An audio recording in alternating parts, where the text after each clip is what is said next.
Welcome to the Expandable Mind podcast, where I speak to creators, entrepreneurs, and experts in their fields about concepts and topics that not only intrigue me, but adds a sense of purpose and value to everyday life. I am Vahin, Naka, your host on the Expandable Mind podcast, and in this episode, I speak to Hasan Kubba. We will speak about networking, finding your unfair advantage, and entrepreneurship. If you haven't heard about Hasan, then here's a little bit of an overview. Hasan is co-author of the UK's Business Book of the Year Award for 2021, The Unfair Advantage. He's an experienced founder and startup strategist. Hasan is a specialist in marketing, technology startups, and fundraising. I would highly recommend, if you haven't already purchased a copy of The Unfair Advantage, then head over to the Amazon link in the show notes and purchase yourself a copy, as it personally has allowed me to grow as an individual and given me new insight into entrepreneurship.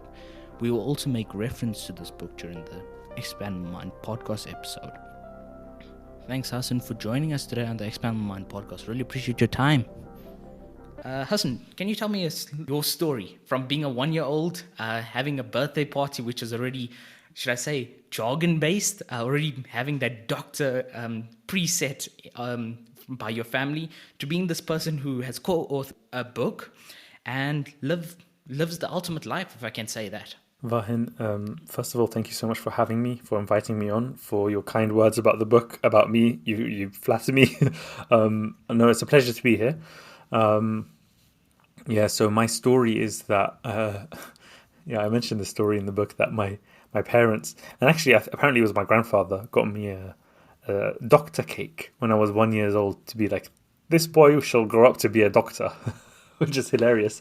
They weren't that serious about it. They never really pressured me at all. But they would have loved for me to become a doctor, and I was going to become a doctor. So I was born in Baghdad. This is back home in Baghdad, Iraq.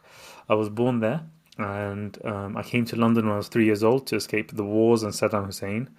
And we basically grew up in a quite a modest background, let's say. We had that kind of government support, the free school meals, that kind of thing. But slowly we kind of did a little bit better. And I was good at school. I didn't enjoy school, but I was, without doing my homework, I was kind of good at exams and stuff. So I liked science and maths, particularly science, actually. And so it felt like a natural fit for me to become a doctor, well-paid, prestigious job. Why not? Saving people's lives is awesome. So that was the path I was going down until I dropped out, to my parents' horror and shock. And actually, no, they were really sweet about it. But they were like, what are you going to do? Why? And I was like, I don't know. I was feeling kind of depressed. I was like 18 years old, feeling kind of depressed because I didn't know what to do with my life. I was just kind of binge watching shows and stuff. I was just doing nothing. This is before the days of Netflix. I used to like torrent shows and all that, and just watch them on my laptop. It was a pretty sad time in my life because I just had no direction and I had no motivation. And then I decided, you know what I'm going to do? I'm going to study economics. I'm going to learn about the world. I'm going to learn about how it works, because I didn't want that life of doctors and patients and disease and health. So I thought, okay, let me learn about the world. I hadn't studied something like economics before, and economics is about the allocation of scarce resources. That's quite an abstract way to define it, but it's quite interesting in that sense. And I chose a specific university called SOAS, the School of Oriental and African Studies in London. It's part of the University of London, so it's like a good university. And actually, I talk in my podcast in Ali Abdal about how I got in there. I got in there in a funny way. I don't know if you remember that story. Yeah. But I did economics, and then I still kind of didn't know what I wanted to do with my life. And also, I was still kind of not very motivated. It didn't solve everything for me to change my degree. I wasn't studying. I wasn't turning up for my lectures. I kept getting these like warning emails from my university about my attendance.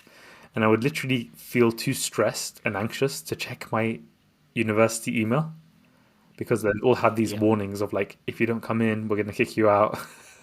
And it's not that I was hardly going in, literally hardly. I was going in, but like very little. I was probably missing 2 lectures for every one I attend or something. and I wasn't doing the work, and I was missing the tutorials and stuff. And I didn't know what I wanted to do as a career. And the typical path, especially like being based in London, is like, or maybe just generally, is finance. Like after economics, you go into finance, or you go into banking or investment banking or something like that. Maybe management consulting. And well, actually, I didn't really consider management consulting. So it was more like, let me focus on the banking side. So the city of London, London is like a financial hub. There's a lot of good jobs here and highly paid. And I was quite ambitious. So I wanted something highly paid and, a good job. But the thing is, these graduates would come in on like careers day, and they would talk about their jobs in investment banking. They're like, yeah, we're in M&A, which is mergers and acquisitions. And sometimes we're at the office for 72 hours straight. And they're kind of like bragging about it. I'm like, that sounds awful. Like, what kind of life is that? Okay, you're getting paid a lot of money, but you don't have the time to enjoy the money. So what's the point? So I felt very demotivated, and I didn't know, okay, what do I want to do with my life? But actually, I was struggling with university. So I was smart and I did well at school, but I kind of did like see. I was getting worse and worse every exam. Like, so we have the GCSEs in the UK. We have GCSEs when you're 16, and then you have the A levels when you're 18 to get into university. And I did pretty good in my GCSEs, but not good for me. Like, I could have done much better. I could have like really smashed it, but I kind of just did pretty good. And then I did like quite good as well for A levels, but even lower, because I went to a sixth form college where, and this was my problem in Vahin. And I'm going into detail here because I know your audience is kind of at this stage in their lives, kind of thinking about university, what they're going to study, what career to take. So I'm going into a bit more depth. And also I enjoy telling this story because it was a very pivotal time in my life. And when I'm on these business podcasts, it's not very relevant to talk about it. So my main issue is that if there was no one forcing me to, I didn't turn up or I didn't do the homework or do the work. So I would just do the bare minimum and just coast by. So my sixth form college, it was more of a college. So this is aged 16 to 18. They were a little bit hands off, but not as hands off as university. And then when I went to university, there's even more hands off. And that's why I struggled, because it's like I had no accountability. So I wasn't turning up to my lectures. I wasn't really doing every essay that we had due, every assignment, I would do it very last minute, and I would be stressed out. And every time I would think, oh my God, if I just had time, I would have written such a better essay. But this is so rushed and so terrible. And I would lose marks for handing it in late. Literally, I would literally get marks knocked off because it was like 24 hours late or 48 hours late. So I actually had to repeat a year because of this whole issue. I actually had to repeat a year. So I lost the year going down the path for medicine, and then I lost another year because I just wasn't doing my work. And then I decided, you know what? I'm a student. I just need to study. So I decided I'm going to do, I think it was 6 hours of studying a day. And I'll just turn up to the I won't even attend the lectures. I'll just go to a library. And actually, I went to a different university's library, which is like close by, just so I don't run into any friends and get distracted. And I'll just go and I'll just work for 6 hours straight. And I wasn't consistent with that. I kind of went through a period where I was doing that, but that was enough for me to do well in the exams. And I got a 2-1, which is like almost the top. The only way you can get a higher grade than that is by doing further reading. And I'm not going to do any further reading. So I got the highest grade possible without doing further reading, which is like a good grade. It's nothing exceptional, a 2-1 here in the UK. But it's like, yes, I got the 2-1, I got the degree, I've got the qualification, and I felt amazing. So I was at that point in my life, and I was like, well, what do I do next? I had nothing lined up. I had been saving up my student loan money. So you get this maintenance loan from the British government to help you pay for your expenses. I lived at home. I didn't have much expenses, and I wasn't a big spender. So I saved it up. And honestly, by the way, Vahin, I used to have nightmares that I had my exams coming up and I wasn't prepared, even after I finished university. So I was graduate. I had my graduating photo in my room, right? And I would literally have this nightmare that exams are coming up and I haven't studied. And I would wake up and I'd see the photo of me having graduated. And I'd be like, oh, thank God, I've actually finished university. I'm not, that wasn't real. So that's how big and a pivotal part of my life it was. And that's why after university, I kind of just took a break and just thought, I want to figure out what I want to do next. It was during that break, and because I saved up money, I was able to do this. And it was during that break I came across this online course about how to start a business from scratch. And it actually sounded exciting. I had never considered entrepreneurship. I had never been entrepreneurial. I'd never done any business ventures. I hadn't really been thinking about making money. But this sounded Yeah. good. And what sounded good about it isn't just that you'll build a big business and you'll be rich. Actually, it was about you'll build a business of freedom, fun, and adventure. And you'll be able to travel and you'll make passive income and maybe work 4 hours a week. And it was kind of based on the 4 hour work week by Tim Ferriss. I was like, yeah, this is Yeah. for me. It was for the first time in my life. I was like, this is for me. But I was scared. I was nervous. I was like, maybe it's a scam. Maybe this course isn't possible. And it was $2,000. And this is, we're talking 10 years ago, literally 10 years ago now, 2012. Yeah. And I took it and I took the plunge and I started working on it and I was excited. And he taught us all the right things on the course and it was pretty cool. But I didn't start because I had too much fear. And he discussed this. He said, "Don't be worried. Just get started. Don't overthink it. Don't be perfectionist." But I was a perfectionist. I was overthinking it. I just couldn't stop myself. Um, so I was taking too long to launch my website. I was planning too much. I took no action. And I was doing all these things of like building good habits. I was trying to wake up in the morning. I was doing affirmations. I was looking at my vision board. And then what I did is I didn't do anything. What happened is my parents started putting pressure on me, like, you need to get a job now. Like, you Yeah. need to get a job. Where is this business you were talking about? What have you done? You've done nothing. So get a job. And I was like, Mm. yeah, fair enough. Like I couldn't even argue with them because it was true. So I got a job in the city of London, which I was avoiding, kind of the investment banking type roles. But it wasn't like the top ones. I had this one job which was like an alternative investments broker, and then I had for 2 months, and then I had this other job where I was like a sort of it was called like a business development executive, but really it was like high end telesales. We were calling up investors and taking them. No, we weren't calling up investors. That was the first job. The second job, I was calling up marketing directors of food and drinks companies, and Yeah. selling them market data. It was really interesting. I learned a lot from these jobs, and the reason I went for sales jobs is because I had been taught and I knew that the most important thing for a business is to learn how to sell. After 2 months of doing that job, I just handed in my notice and said, I'm leaving. Because why am I working so hard for a boss, Yeah. but I wasn't working this hard when I was trying to start my business, trying to work for myself as a boss? And also, during this time, I found an accountability buddy, and that made all the difference. And we would go together to a Starbucks. We were overlooking Wembley Stadium, which is this famous like football stadium here in London.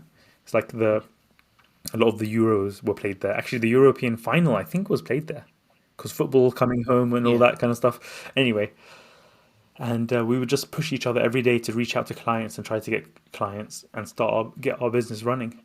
And it worked. And I got my first client, and then I figured out my business offering, and it was hard work. And I wasn't working a 4 hour work week; it was working crazy hours.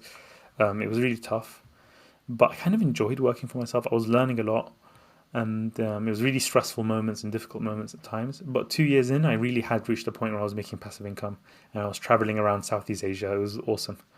And it was during that Yeah. time that I met Ash. Actually, I met him in London when I was back in London, and I was like thinking, what do I do next? Because I was getting lazy because I was making passive income. Uh, Yeah. and then he taught me about this tech startup world, and then I learned about angel investing, and then I became like his investment partner. And it was with him that we came up with the idea of how do we know who's going to succeed and who's going to fail in business. And we thought we'd write a Mm. book about it. And that book is The Unfair Advantage. And that's the long version of the story of how I got here. And with a particular focus No. on the university days, because I really struggled with those times and I was really passionate about like figuring out what to do because I feel like careers departments really failed me and university sort of failed me in the sense of helping me figure out what I want to do with my life. So yeah, that's my story. Yeah. I really like the story, and I think the audience will be getting more insight into who Hasan Kubba is. Especially, I don't think he wrote about the university No. days and so forth. So I've done the. I also do the Cambridge syllabus. I'm a A-level student right Okay. now, so I can kind of relate to being with the science part. I'm a science dude, so like, okay, I really like the science. I'm proud to say that I'm a nerd. If you can put it out there, I'll put it out there. There's no, I'm not going to be ashamed of it. So I am a nerd. Um, but when I hear you talking, and a lot of the times, You speak about, okay, I've met these people here, I've met Ash, and so forth. And I think that's the term that we call networking. What does that term mean to you? Because I think a lot of people around the world think that networking is that only it's only about in the business world, it's only about working in that corporate structure that we can network. And I think you defining it will allow the audience to like break that myth. Okay, what is networking? I think networking is making friends. That's it. It's getting to know people. Like, you don't need to be tight friends, let's say, but like, so let me give you the examples. Me and Ash, it was a friendship at first. Um, for example, he hadn't been to Southeast Asia, and I told him, "Hey, come down to Malaysia." He had a startup in Dubai at the time, so he came and met me in Kuala Lumpur, and that was fun. And we had some nice food together, and just like hung out. And we met startup founders actually in Kuala Lumpur, and that was pretty awesome. Um, it was just yeah, it was that's how it started. We just started being friends. Um, my accountability buddy, what we had in common is we had taken the same course and we lived close to each other. And actually, he went to the school that was near my house. And it's about finding commonalities. So a lot of it is about rapport. It's about finding commonalities and just being genuinely interested in the other person and asking questions and connecting with them and being a good listener. And that's what it is. I think I have more about it in the book about like really it's about your network is about who you know and it's about how well you know them, and who you know meaning who do you know and who also knows you. That's what it means. It Yes. means like um, a contact. It's like somebody who would reply to you if you sent them a message. They'd reply because you Yeah. can't you know them. You might not know them very well, but you know them well enough that you can go back and forth in a discussion. They'll meet you for a coffee. That is a contact. That's how I would define it. Um, but then it's also that's how many, that's the number. But then there's also how deeply you know people and the depth of your relationship. And so it's very important to think about breadth and depth. And the depth is about how much time you spend with each other. Like they could be just fun times, they could be just adding value. So I think a great way to network is to publish stuff, put stuff out there. Like for you on this podcast, this is a way for you to network. You get to meet people, right? Yeah. So publishing stuff, putting stuff out there is also a fantastic way of networking. Being a creator, tweeting, or being a YouTuber, or having a podcast, or being on TikTok. That is a way people who are drawn to what you're talking about and the content you're creating will start to reach out to you. And it's Yeah. pretty cool. Or you start to build an audience, let's say, and that's kind of like a community, and that becomes your contacts in a Yeah. funny way. So, yeah, networking. I think that's a good way to discuss networking, really. On the learning curve side and putting onto your mental toolbox, I think you've discussed in the book that Mm. when you're networking or meeting anybody in person or having a co-founder or something, anything like that, it's about a person that has complements your personality. So I may not be the technical guy, Yeah, and I may be, and you wrote a really nice story. I don't want to break the story to the audience, but purchase the book if you'd like to hear that story. It's not for me to tell. So you talk about that, and this by hearing your conversation and what networking means to you, I think the audience can say that find the person that complements your personality, yeah, and you probably can just build that relationship even further, just like yourself and Ash. So absolutely. yeah, and I think then we move on to like talking about the Miles framework. And how did you and Ash develop that? Where did that come from? It's such a smart acronym that recently I've just been applying it. Like, I've been auditing my life in every single way. Like, I write it down. So the Mars framework actually credit to Ash, my co-author, who came up with that one. It was a way to kind of put them into categories. What I did is I developed it further. So money is like the most typical one because it's like, yeah, I don't have the money to get started, and that's classic. And yeah, there is some merit to the idea that you do need some money. Not always. There are ways around it. There are ways of being resourceful, and we do get into that in the book. And there are ways that we're having little money is an advantage as well. Second is intelligence. And at that stage, there wasn't the insight added on. And then you have location and luck, right place, right time, which is great. Maybe it was me that kind of, I can't remember now, but it might have been me kind of giving it the right place, right time kind of vibe. Might not be, I can't remember that part. But expertise was there. And then education was there. And I added expertise because I wanted to say, well, it's, there's different types of education, and you can learn by doing and get expertise by taking like a course, or just by doing it, or just by practicing it yourself. Most people think about like a formal education.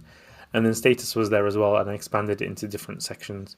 Same with intelligence. So I kind of developed it more. I put the mindset as a foundation, and that's something that wasn't there before, because I was like, what about people who are going to say, my unfair advantage is my mindset. It's my heart, the fact that I work so hard. It's the fact that I have a good work ethic, or the fact that I'm very curious, or something like that. And it's like, well, that's mindset factors. And mindset factors are not really, you can kind of put them as not unfair advantages. You could argue that they're unfair as well in some sense, philosophically. Like you might have more predisposition towards certain mindset than other people, and that's part of your personality type. But really, anybody could change their mindset. That's what I believe in. That's what I believe in strongly. And therefore, it's not, you could kind of snap your fingers and change your mindset pretty much. Like a good book, or even a good lecture, a good, speaking to somebody can really shift. A mindset can shift sort of like that. It doesn't always, but it can do. Whereas those other factors, you can't just suddenly overnight have money. You can't suddenly overnight be intelligent, or be in the right place at the right time, or, have the education that you need, or have the high status that you need. It's not that simple. And I think I introduced the network as being part of your status. So those are the things that, we just brainstormed it and figured it out. And we just thought, okay, the best way we did it is sort of stress testing it and thinking, trying to poke holes in it. And that's how we developed it as a concept. You just spoke about mindset, something that is important to mental health, as we are a mental health niche podcast. And do you think that the ultimate driving factor to do anything is your mindset, having that growth mindset instead of that fixed mindset? How does one actually adopt a growth mindset? Where does that start? Where does it stem from? It's a big question. Obviously, you're referring to Carol Dweck's book, which we refer to in our book, called Mindset. And in her book, she talks about the two different types of mindsets, the fixed mindset and the growth mindset. And the fixed mindset believes if you can't do anything, then that's it. You just can't do it. Some people can just do it, some people can't. And it's like an extreme belief in predetermined sort of talent, or inborn talent. And a growth mindset, a good way, and this is how we describe it in the book, a good way to break it down is just to say, add the word yet. So you say, I'm not good at coding yet. I'm not a good speaker yet. I'm not good at basketball yet. If you just add the word yet, it stops being a fixed kind of statement where you're kind of like going to stay static and not improve. Yeah. So by adding that, you can say there's room for growth. I can learn that. And that mindset to think I can learn something is absolutely essential, rather than saying, I'm just not good at it. Thing is, there is some truth in talent, and we get into that in the book. You are better at some people are better at some things naturally than others. It just is the case. One of my friends, he's really just good at sport. And his technique is atrocious, like tennis or table tennis or something, like, or even swimming. His technique is completely wrong, but he can play really good. And it's because he's just naturally sporty. And for me, I'll take, like right now, I'm taking tennis lessons. I'm just not naturally very sporty, but that doesn't mean I can't become good at tennis or good at sport. I might require more hours. I might require more effort, and that's okay, and that's fine. And if that's something I want to do, then I can do it. Yeah. But it takes a while. It takes a long time, especially if you're young. You don't know. I didn't know what I was good at. Like, I'll give you the example. I had too much of a fixed mindset that I'm not good at football. Like, just from primary school, I just thought, I'm just not good at this. And it's probably, now that I know Malcolm Gladwell's, I talk about this effect of like the relative age effect. I'm born in June, sort of towards the end of the academic year. The cutoff point is September. So I'm sort of one of the youngest in the class.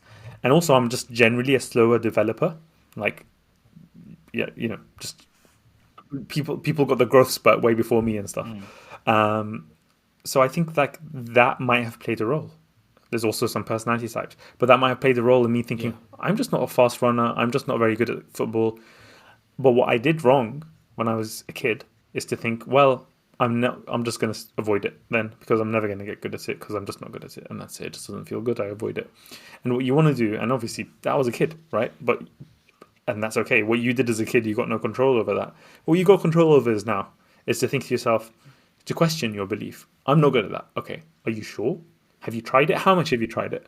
And even if you're not good at it, is it one of those things that's worth trying to get good at?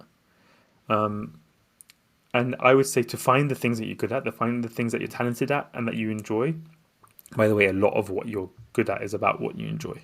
It's not always exactly, but generally speaking, like we talk in the book about like a lot of talent and being wired to do something is simply being wired to enjoy it. So you try and look for the things that you kind of enjoy doing. It doesn't mean that your life is going to have no problems and you're never going to not enjoy it, or whatever your job is, you're never going to have a bad day, or you're never going to find parts of it boring. Yeah, you will. But overall, if you overall have fun with it, if you overall be fulfilled by it, that is going to make your life so much easier. You're going to be so much more productive. My friend Ali Abdal, I'm his business coach as well. He was my first coaching client, actually. That's his main thing that he talks about. He's like, make it fun. And that's how you become more productive. So what I would really recommend is to try things out. Just do lots of things. I didn't do enough of that when I was young. Try lots of different jobs. Do internships. Do work experience gigs. Just don't worry about, oh no, but I want to stick on this career path. Oh no, I might lose a few months or lose a year. Oh no, there's going to be a gap in my CV or resume. Like, I'm so worried about that. Who cares? Just try things out. That's not going to matter very much. Try things out. Learn what you enjoy. Learn what you're good at. Don't give up as soon as it gets difficult, because everything's going to be difficult to an extent. But stick it out a little bit and see how it feels. See if you're... Try and find the things that that you don't even think is anything special. Like when you're good at something, you don't think you think everybody could do that or was good at that. Only it takes time to figure out, actually, people struggle with this and I'm doing it relatively effortlessly compared to them. It's not completely effortlessly, but I just do better without trying as hard as them. And it might take a while for you to find what that is for you. And that's okay. But you have to try things out. So it's really, really important to do that. While you're young, try things out to find where your unfair advantage of like talent is, you know? Yeah, and I think from hearing you speak about mindset, growth mindset, and that it just proves to us, and this is like just my general from what I've heard, is that nobody's perfect. Everybody is being your own person is more important than trying to be somebody else. So because some in the stereotype, and I know this because I also come from an Indian home, and the stereotype that you'll get from your grandmother is that you either will be a doctor, lawyer, or accountant. And the truth is, I'm lucky to have parents that say, do what you love, and grow from there. You experiment. And that's the most important thing from what I've heard there. Growth mindset is all about experimenting rather than saying, oh, I'm so stuck on this track that it's going to fulfill somebody else's happiness and not even mine. So, Hasan, I love what you said there. To the students and the audience that are listening out there, experiment, have a growth mindset. Don't ever have this mindset where a career in being a doctor is because your grandmother wants it, you have to do it. You don't have a choice. But that is our 2 cents from our sides. And I'd recommend it. I have flexible parents, some don't. And I just hope that parents that maybe listen to this start giving your child a way to experiment, because that's the best way that they can grow. And I think from growth mindset, having a why is the most important thing. And you speak about this throughout the whole book. It's not just one chapter that you can say, but from having your mindset correct, you can audit through the miles framework, and then you'll be able to say, okay, this is what I'm actually passionate about. But finding a why isn't a one-day thing. It's not today I'm going to wake up And I think that many people say that finding their why is not. It's like, oh, I found my why today. I want to be a doctor today because this is what everybody's encouraging me. And I'd like to know that when you ultimately, what is your mind, that growth mindset? And when you said after 2 months, I'm done working for this corporate structure. I'm out of this rat race. I'm so sick of it. Um, how did you? What is the mindset like? Where did you get that confidence and that confidence boost to say, "Let me create that web design business," and who cares about the rest? Where did you find your why? Where did that passion come from? Where did I find my why? I have this kind of rebellious streak in me a little bit. So I was a good kid. Like I wasn't like the naughty kid of the class or something, but I did Yep. have a bit of a disdain for authority, and I see this. It can be relatively common in sort of like the quote unquote like the academically smarter kids sometimes, because you can even see sometimes you can even see when the teacher's wrong and you're like, why are they telling me what to do when there's something, or I'm not sure, I guess that's my theory, or maybe it's just a personality thing, that I had a bit of a disdain for authority. And I think I just didn't like the idea of being told what to do. Like I still remember, like, because I was working in sales for a while, like we would just be hammering the phones and working hard, and the manager would be sat right there, just kind of leaning back on his chair, and we're all using our standing desks and standing, and he'd just be leaning there looking at pie charts, and I'm like, what the hell is this guy doing? He's just looking at pie charts, and he was probably looking at how well different salespeople are doing. I mean, he's managing salespeople, right? but, and apparently he's paid his dues. Apparently he was a really good salesperson, but like now he doesn't do it anymore.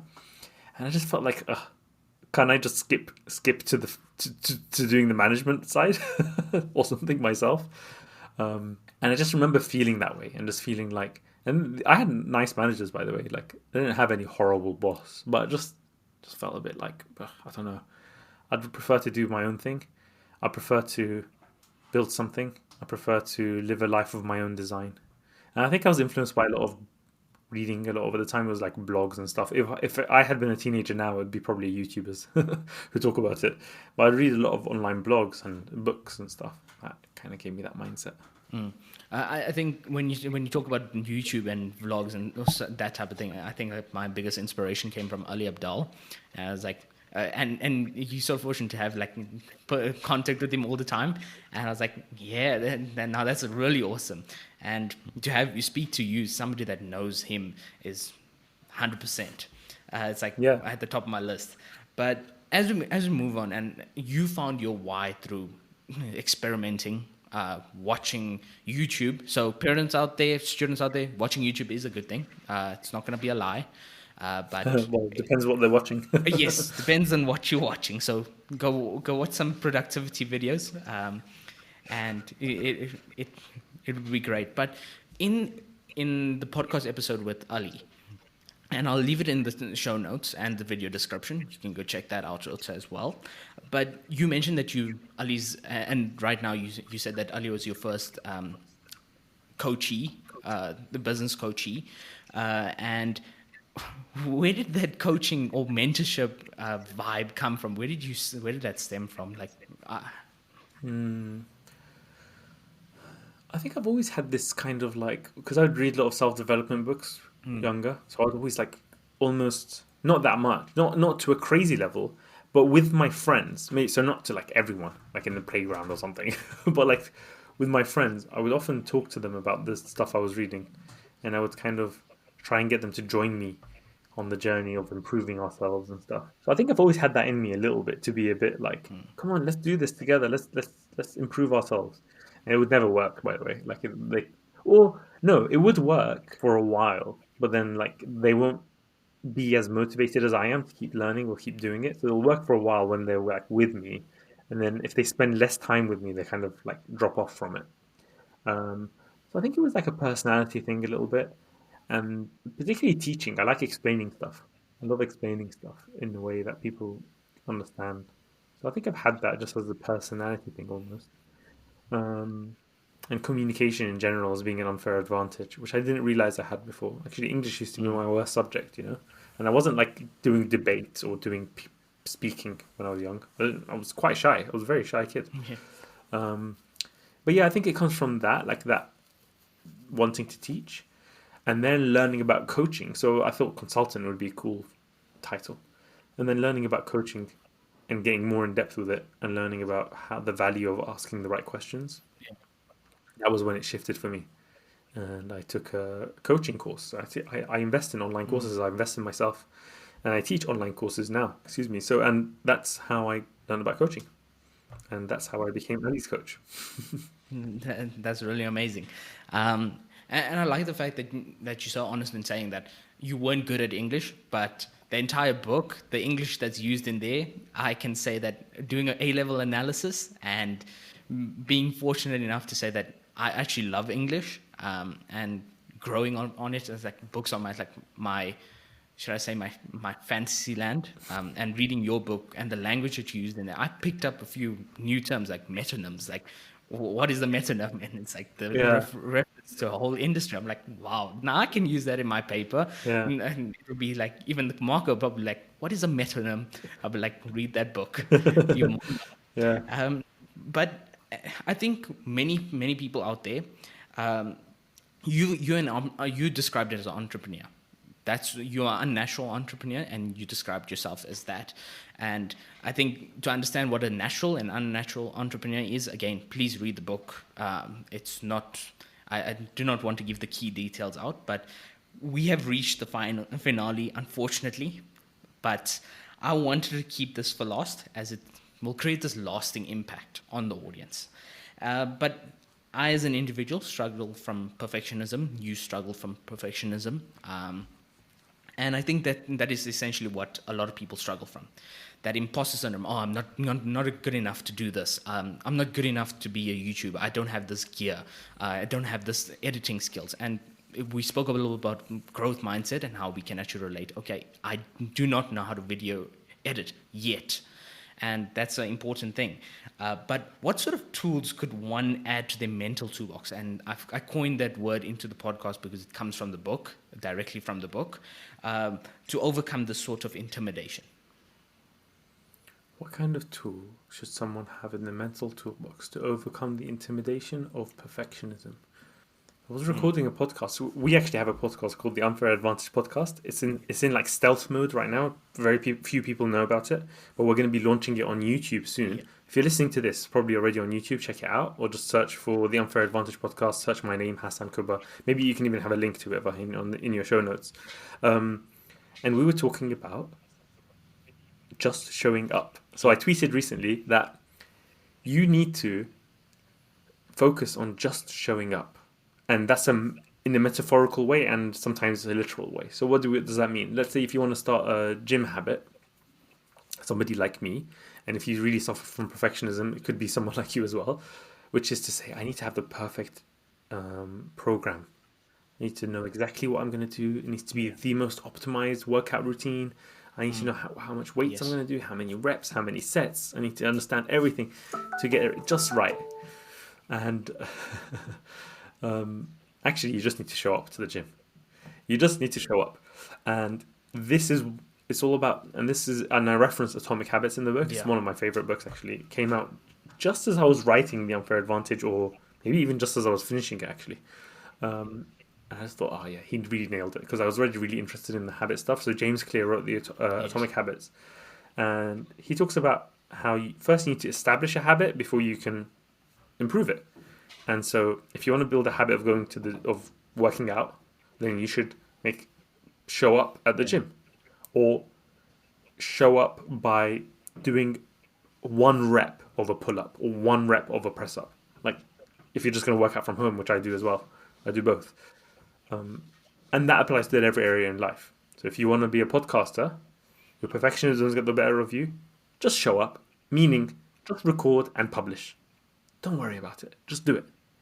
And yes, you're going to feel, oh my God, people are going to judge me. It's embarrassing. Actually, you don't need to tell anyone about it yet. You could just do it. You could just do it, and you could just be out there, and probably you're going to get like one Yeah. person who listens to it or zero. It doesn't matter. But then you'll think, oh, but why am I doing this for? I want to build an audience, or I want to help people. Well, no one's. It doesn't matter. Just get the reps in. Like that's just an example. Or you want to. Same with YouTube.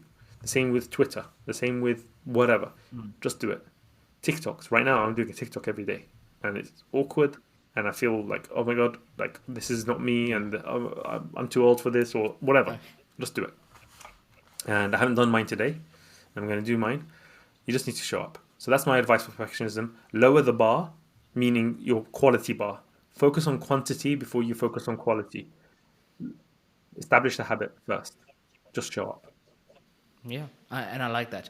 I'm also a gym like, should I say, a gym fanatic. I believe that going to the gym, I unfortunately can't train at home. I have this thing, I like, okay, I'm going to train at home today, and by the time I get outside, I'm like, nope, it's not my forte. So I believe like, okay, I'm going to go to the gym. It's not too far, but I have to go to the gym, and then I Yeah. already have that mindset in. And Atomic Habits, brilliant book, so I Yeah, it's can great. understand It's why great. it's. I mean, I could talk about it all day. Unfortunately, I do have to rush off. Thank you so much, Hassan. Really appreciate your time. And yeah, hopefully we can get you. Oh, I wanted to mention Yeah. also, because people are listening to this as a podcast or watching it on YouTube, is there going to be a video version There of this, by the is, way, yes. Vahin? Awesome. Good. I believe in video as well. You might be interested in the audiobook instead. So I like audiobooks. So there's an audiobook version. My voice is on there. Ash's voice is on there, my co-author. It's really cool. So yeah, check it out on audiobook if you're not a reading type. So yeah. And just one last question from the audience, not from myself, but this is from Twitter. I've always felt like networking and knowing the right people has strongly been linked to privilege, and you've mentioned this in the book. But what advice does Hassan have for people who don't have the foot in the door, like the bulk of our unemployed youth? Yeah, you need to hustle your foot in the door. you need to you need to just like get started. You need to reach out to people. You need to publish. So actually, I refer you back to the beginning discussion that we had. Publish stuff, attract people towards you, reach out to people. There's a section in the book called about networking, and there's a section about how to get a mentor. Those are the two sections that are very relevant. They're written specifically by me, and hopefully that will help to with that issue. Yeah, and that comes to the end of the podcast, ladies and gentlemen. Thank you, Hassan, for Thank coming you, on, Vahin. and thank you for making the time. And yeah, if please do go grab yourself a copy of the Unfair Advantage, recommended by myself, highly recommended actually, and check out the links in the show notes on Hassan's podcast, The Unfair Advantage. If you want to purchase the book, there's an Amazon link in the show notes or the video description, and the remaining whatever Yeah. links that Instagram, I TikTok. mentioned. I'm active on all of the Twitter, Instagram, TikTok. Yeah, check me out and YouTube as Yep. well. So, yeah, Vahin, Yeah. thanks for having me on. Thanks so much. To our listeners out there, thank you for listening.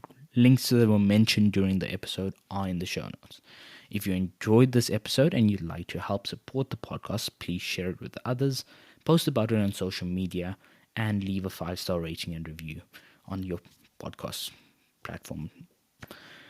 To catch all the latest from me, you can follow me on Instagram and on Twitter at expandable_mind. Thanks again, and I'll see you next time. Bye bye.